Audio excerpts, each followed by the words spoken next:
Romeluna Speaks, Podcast Edition. In partnership with ABR Teamwork Production, Hustling Entrepreneurial Youth, and Lunar Saints Production.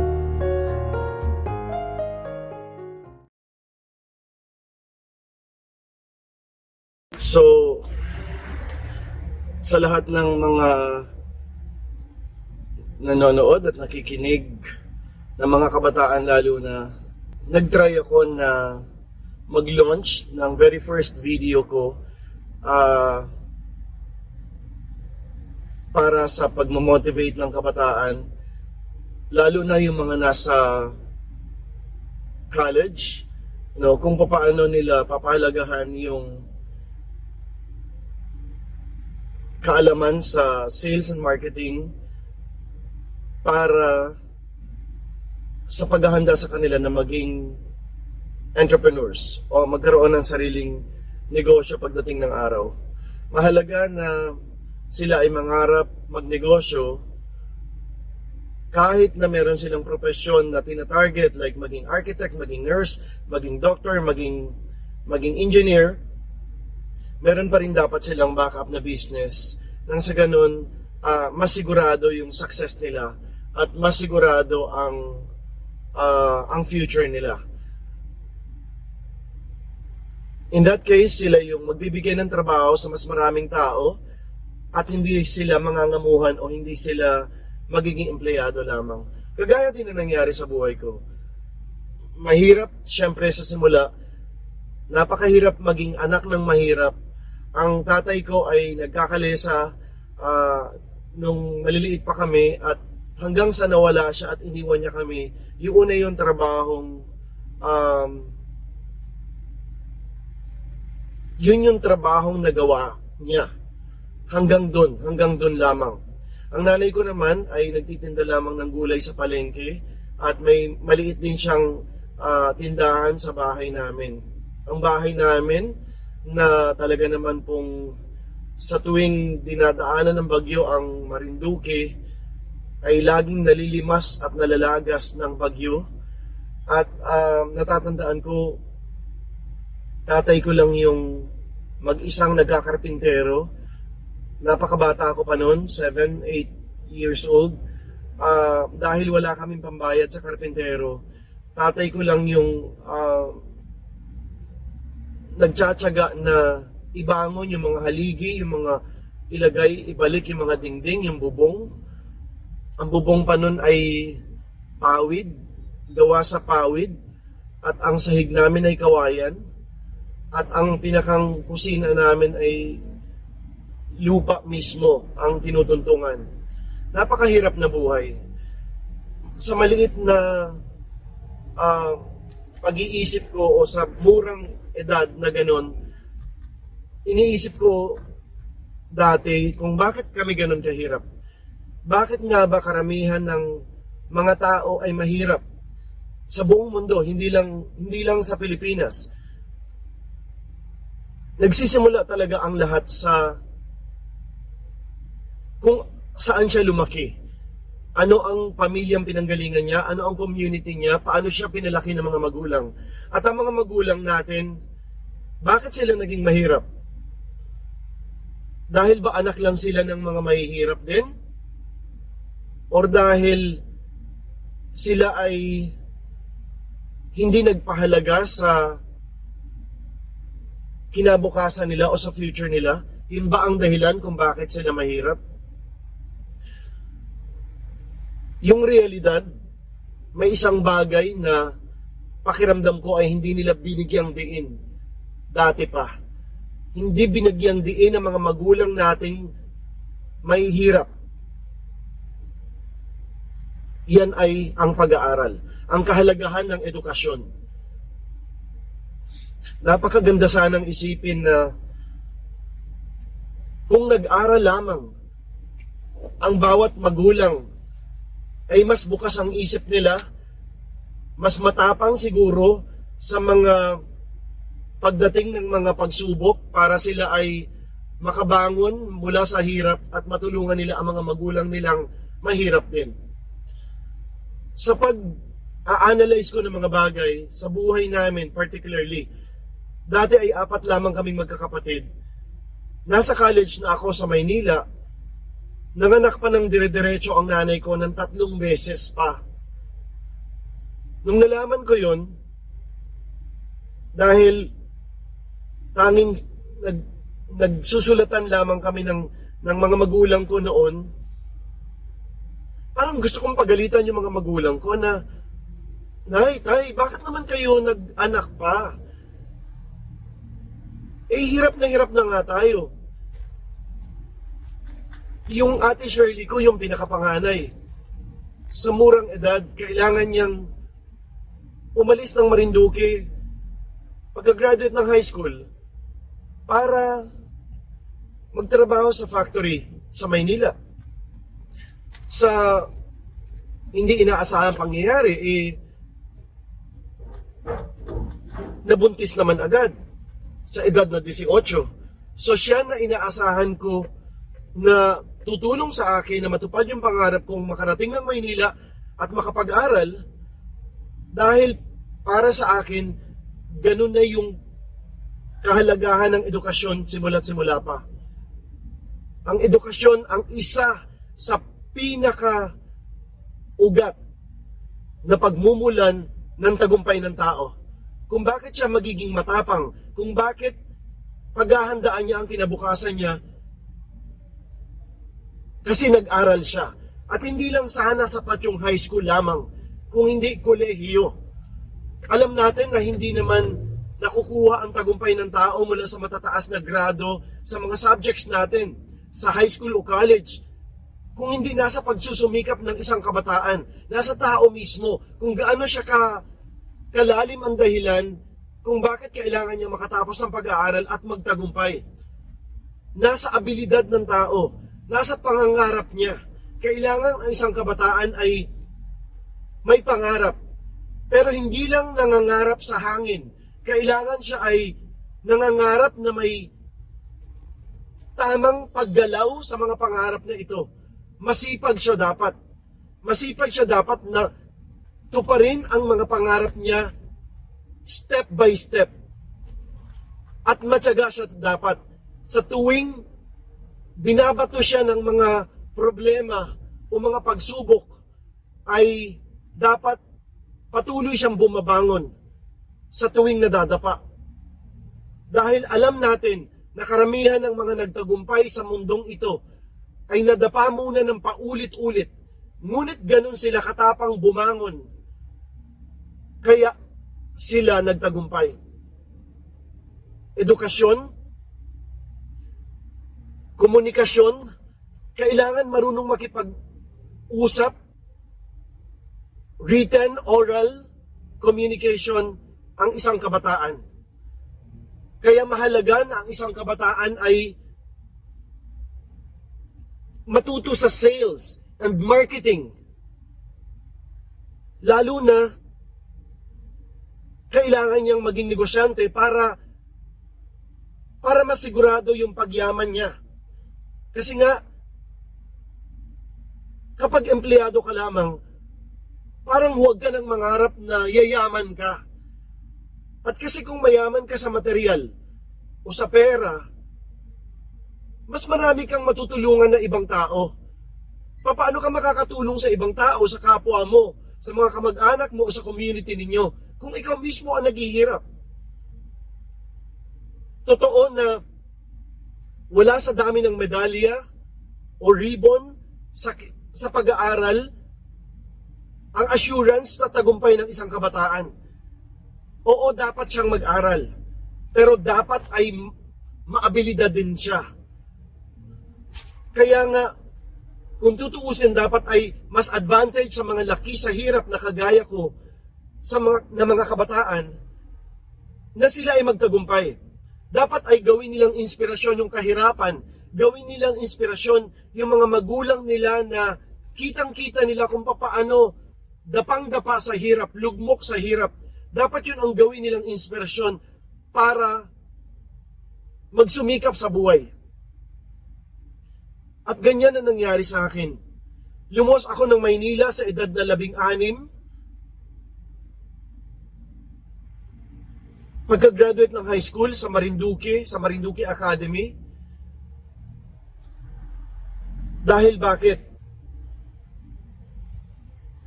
Bawat semester o bawat buwan nung high school ako, ang dapat bayaran ay 40 pesos lang. That was 1986. At yung 40 pesos na yon, hindi pa makayang bayaran ng magulang ko. Bakit? Kasi nagkakalesa lamang ang tatay ko. 25 centavos lang ang bayad ng isang pasahero. Magsasabong pa yung tatay ko pagdating ng linggo. Mabuti na lamang at ang nanay ko ay hindi lang nagtsatsyanggi ng gulay, kundi nagluluto din ng mga kakanin. Suman balinghoy, o yung sa kasava, banana Q, kamote Q. Nilalako namin yun magkakapatid sa bahay-bahay. Ako noon, nagtitinda rin ako ng ice candy. Natatandaan ko, nagtitinda rin kami ng kandila kapag All Saints Day. Namimili ng bote. Yung mga ganong mga bagay na pwedeng gawin ng isang kabataan para lang matulungan ang kanyang mga magulang. Dahil napakahirap ng buhay. Dahil kala nga namin na iapat lang kami magkakapatid, naging 7 tuloy kami. Naging 7 kami. Kaya naman bilang pangatlo sa magkakapatid, may 2 akong ate at ako yung panganay sa lalaki. Nakatanim na agad sa isip ko, nung nawala ang tatay ko, na ako ang tatay yung padre de pamilya sa amin. At yun na nga ang nangyari. Yung 3 bunso kong kapatid. Pinangako ko sa tatay ko nung siya ay mamatay sa harap ng bangkay niya. Sinabi ko na, hayaan mo tay. Sisiguraduhin ko sa iyo na mapapag-aral ko ang 3 bunso kong kapatid. At oo, kahit nakapag-asawa ako ng maaga, magbe-23 lang yata ako noon at 18 lang yung napangasawa ko, yung naging nanay ng mga anak ko. Wala pa akong sariling kumpanya noon. Nung nabuntis ko yung nanay ng mga anak ko. At tandang-tanda ko pa, nung pinakilala ko siya sa nanay ko for the first time, doon naririnig na ng mga magulang ko na yun na nga, na meron na akong naging girlfriend at taga doon din sa amin. Dahil ako pa lang yung kauna-unahang nakatapos ng college sa aming magkakapatid, mataas yung expectations ng mga magulang ko sa akin. Naisip nila, nangarap na sila agad na sana nga ay ako ang makapag-ahon sa pamilya namin sa hirap. Kaya naman nung pinakilala ko nga ang naging nanay ng mga anak ko sa nanay ko, yung bagsak ng luha niya, hanggang ngayon, kitang-kita ko. Hanggang ngayon, ramdam na ramdam ko. Alam mo yung mahal na mahal mo yung nanay mo kasi nangako ka bilang panganay na lalaki, nangako ka na ibabangon mo sila sa hirap. Alam ko sa sarili ko na hindi ko yun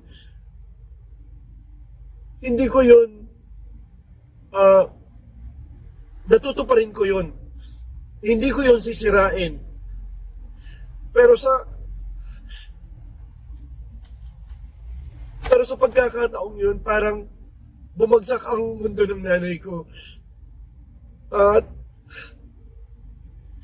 yung bagsak ng luha niya, sabi niya, anong nangyari?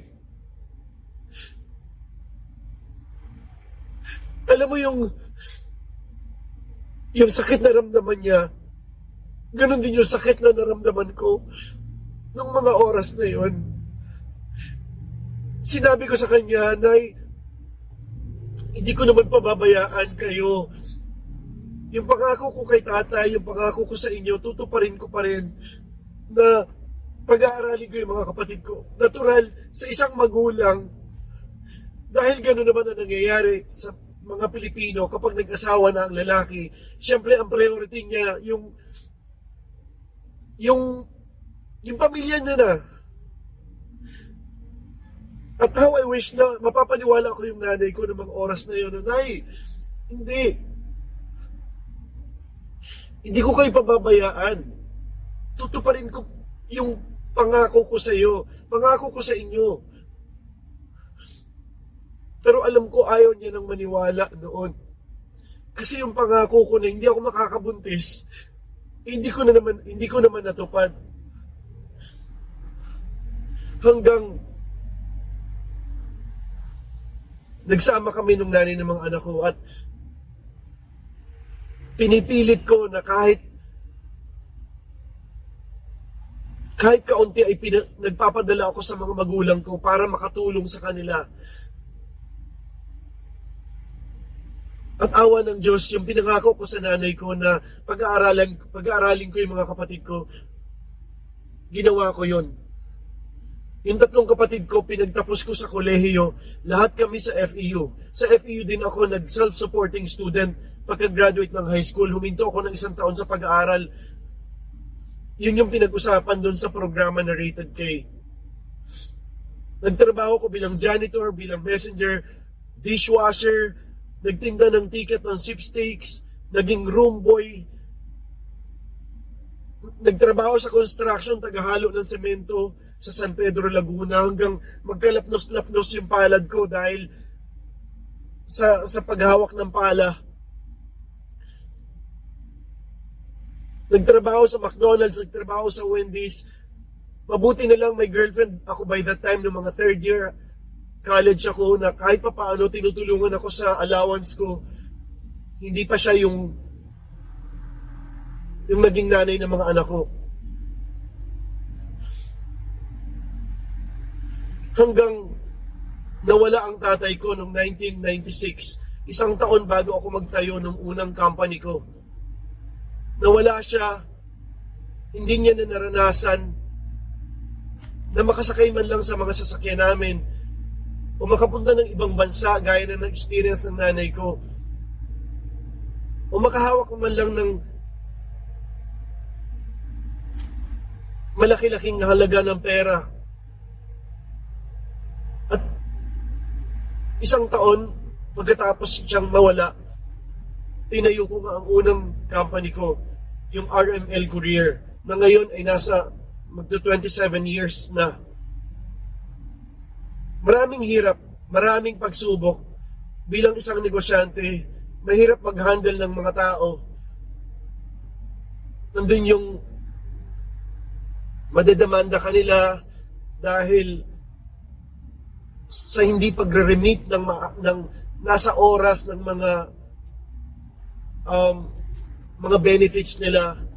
Dahil nga dumarating sa punto na nagtitiwala lang ako dun sa accountant ko. Pero syempre ako yung may-ari, ako pa rin dapat yung nagde-decide doon.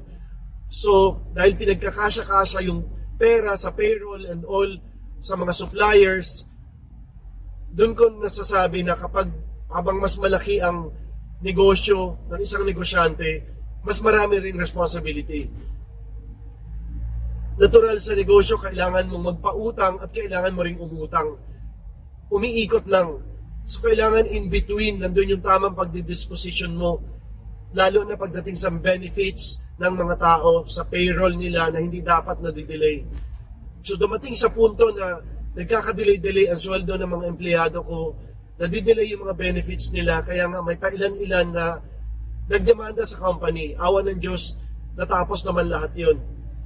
Lahat ng problema ng tao ay nasusolusyon na naman basta't may disposition ka na makabangon, na matuto sa mga bawat pagkakamali. Hanggang nadagdagan ang kumpanya at ang mga kapatid ko naman ay ginawa ko ring empleyado muna hanggang makita nila yung mga pagpapatakbong ginagawa ko sa logistics business namin. Kaya nga, ang sabi ko sa kanila lagi, Huwag nyo nang gagayahin yung mga mali ko at magsumipag kayo. At awa ng Diyos ay nakikita kong very progressive naman ang mga opisina, mga kumpanya ng tatlong kapatid ko. At proud ako na sa akin man ito nagsimula, ako man na nagturo sa kanilang lahat, ay sila naman yung nagsumika para ma-maintain nila yung magandang pagpapatakbo ng mga opisina nila. Nakakatuwang isipin na lahat kami ay nasa logistics business at kami ay nakakapagbigay ng trabaho sa halos libong mga empleyado na pag pinagsama-sama ang bilang ng mga empleyado namin. Bukod doon, napakarami ko rin mga taong natulungan para makapag-establish sila ng sarili nilang logistics business. At proud ako sa sarili ko na ito yung legacy ko, na habang malakas na malakas pa ako at patuloy pa rin nangangarap at patuloy pa rin itinutuwid ang mga pagkakamali, ay nagagawa ko ng magturo ng mga tao, lalo na ang mga kabataan, sa kahalagahan ng pagkakaroon ng sariling negosyo para hindi lang sila maging empleyado, kundi maging business owners o entrepreneurs pagdating ng araw na nagbibigay ng trabaho na makakapagpakain naman sa maraming pamilyang Pilipino.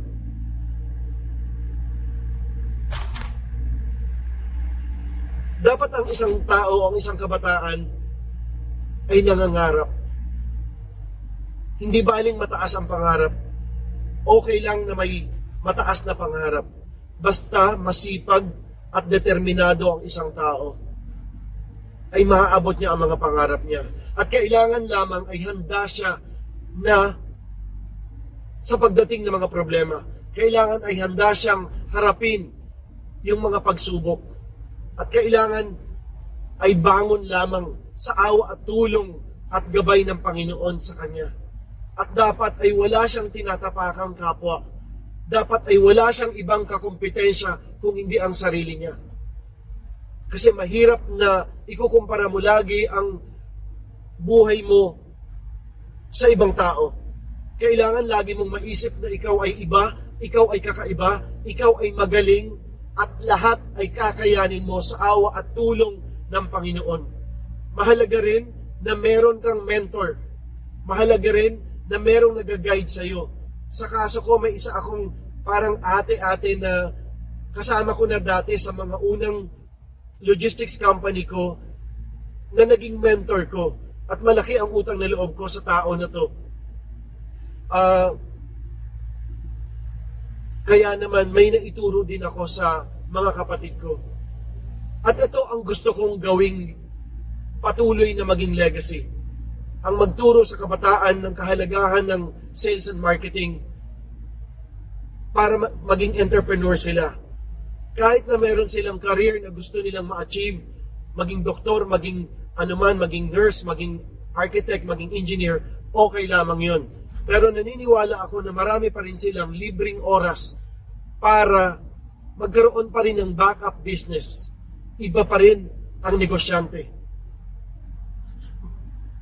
Sa tuwing nagsasalita na ako sa ilang mga pagtitipon, kapag tinatanong ako kung ano raw yung mga propesyon na nagbibigay ng yaman o kayamanan sa mga tao dito sa Pilipinas, halimbawa, sabi ko meron 3 na propesyon na pihadong magbibigay ng yaman sa isang tao. Una, pag-aartista. Pag-aartista pero dapat ay sumikat ka at maging bida para pihadong magiging milyonaryo ka talaga. Pangalawa dito ay maging politiko ka. At nagdudumilat naman talaga ang katotohanan. Alam naman natin, karamihan ng mga politiko, hindi man siguro lahat, ay nagnanakaw sa kaban ng bayan o gobyerno. Nangungurakot. At ang pangatlo ay pagiging negosyante. At ang pagiging negosyante ay nagsisimula sa pagiging isang salesperson. Kailangan mo munang magbenta ng kung ano-ano. Kailangan magtrabaho ka ng marangal na nagbebenta ka man ng service man yan or products. Yan ang foundation ng pagnenegosyo ng isang tao. Diyan ka masasanay. Kaya naman meron akong advocacy din sa mga kabataan na maipaliwanag sa kanila, maipamulat sa kanila na sana kung may opportunity din lang, kung naniniwala sila sa kakayahan nila at masipag sila, kahit may kapasidad ang mga magulang nila na paaralin sila, pilitin pa rin nilang kumita on the side para ang allowance or mga ibang gastos nila sa eskwela hindi nila hihingin na sa mga magulang nila. Para hindi lahat ay kailangan panghingin sa mga magulang. At dito sila masasanay. Dito sila masasanay na kumita on the side. Dito sila masasanay na mga abilidad para pag sila ay may ari na ng sariling negosyo, sila ay handa na. At para kapag sila ay nakatapos ng kolehiyo, mas mataas na posisyon na ang i-handle nila. Kung sakaling gusto muna nilang talagang maging empleyado, okay lang yon. Kung sakaling takot pa rin silang magnegosyo agad-agad, okay lang yon. So sa madalit salita ay kailangan nilang gawin yon. Kailangan nilang pagsumikapan. Walang imposible kung gugustuhin nila. Walang imposible kung mangangarap sila ng mataas, ngunit ipaplano nila at pagtatrabahuhan nila. Kayang-kaya nyo yan, mga kabataan. Magtiwala sa sarili. Magtiwala sa abilidad. Kunin yung inspirasyon, yung kahirapan ng pamilya nyo, yung kahirapan ng community ninyo, yung hirap ng mga magulang nyo. Huwag nyong hayaang tumatanda ang mga magulang nyo. Humihina ng humihina, pero patuloy pa rin kayong umaasa sa kanila. Pasayahin nyo naman sila. Paligayahin nyo naman yung mga natitirang oras nila. Kasi sila yung unang tumatanda at sila yung unang mawawala sa ayaw mo natin sa gusto. Pilitin yung maging magandang halimbawa kayo sa inyong mga kapatid. Tulungan nyo ang isa't isa. Magtulungan kayo para maging madali ang lahat para sa inyo. Gawin yung inspirasyon ng kahirapan ng buhay para kayo lalong magsumikap at magtagumpay. Bigyang puwang nyo ang pagpapahalaga sa edukasyon. Mag-aral kayo. Sa edad na to, 54, maniwala kayo, may apo na ako ngayon, isang single parent. Kahit napapagkamalan kami ng mga anak ko na parang magkakaibigan lang, nag-aaral pa rin ako. Kasalukuyan kong tinatapos yung PhD ko by research sa logistics sa Europe online. Ito yung dala ng pandemic na kung tutuusin ay dapat sinamantala natin na habang nakakulong tayong lahat sa mga bahay natin dahil maraming restrictions ay nag-aral tayo ng maraming negosyo online. Nag-aral tayo online. Isipin mo yon. Alam naman natin dito sa Pilipinas kapag ikaw ay nag-apply ng trabaho, let's say lang dahil PhD yung inaaral ko ngayon. Let's say lang, gusto kong mag-apply bilang isang guro sa isang malaking universidad dito sa Pilipinas. Sa tingin ko ay mas malaki yung sweldo na ibibigay sa akin, lalo kung may mga experience ako sa pagtuturo sa ibang universidad, kung may titulo ako. At mahalaga ang title. Alam natin sa community natin kapag doktor ka, engineer ka, architect ka, mas ginagalang ka, mas nirerespeto ka ng kapwa. Kaya bigyang daan ninyo na mangarap pa rin, na magpatuloy sa edukasyon. Bawat araw, marami tayo dapat natututunan. ang panahon na meron tayo hanggat kaya ay mag-aral tayo ng mag-aral dahil ang karunungan ay hindi may mananakaw ng kahit sino sa atin.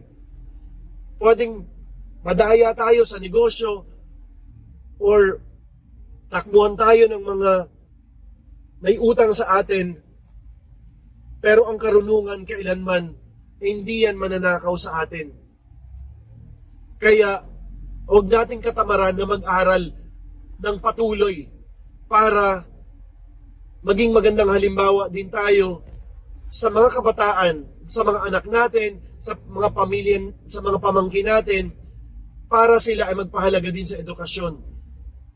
Dahil gaya ng sinasabi ko, ano ba talaga ang ugat ng kahirapan? Kawalan ng pinag-aralan. Yung baba ng pinag-aralan. Dahil kung ikaw ay mababa ang pinag-aralan, madalas mahina ang loob mo.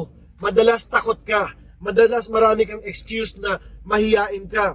Madalas kung ano-anong dahilan mo, pero tamad ka lang. Tamad ka lang at mahina ang loob mo. Kaya nasa eskwelahan ang pwede nating karunungan. Nasa eskwelahan ang pwedeng tulong sa atin para lumakas ang ating loob. Nasa eskwelahan ang ating tapang. Gaya ng sinasabi ko, walang imposible kung gugustuhin natin. Walang imposible kung mangangarap tayo. Walang imposible kung tatawag at maniniwala tayo sa gabay ng Panginoon. Normal na mahina ang loob ng karamihang kabataan. Kailangan nila ng mentor, kailangan nila na magmumulat sa natutulog nilang mga diwa at damdamin. Kailangan silang maging matatag at kailangan silang matuto sa guidance ng mga kagaya namin. Maraming salamat po. Hanggang sa muli, ito po si Romel Luna. Hari nawa, pahalagahan natin ang buhay genuinely. Ang mga pagsubok po ay bahagi lang ng paglalakbay natin sa buhay na to. Ito ang nagbibigay pag-asa natin para tayo tumibay, para po ang lahat ng pagsubok na dinadanas natin ay mapagtagumpayan natin at magpatibay sa atin. Para tayo maging matagumpay, maging maganda, mas maganda ang tingin natin sa buhay, para mas maka-impluwensya tayo ng mas marami pang tao, para mas maganda ang tingin ng nakararami sa mundong ginagalawan natin. Mabuhay po tayong lahat. Marami pong salamat. Hanggang sa muli po. Thank you. Romel Luna Speaks, Podcast Edition.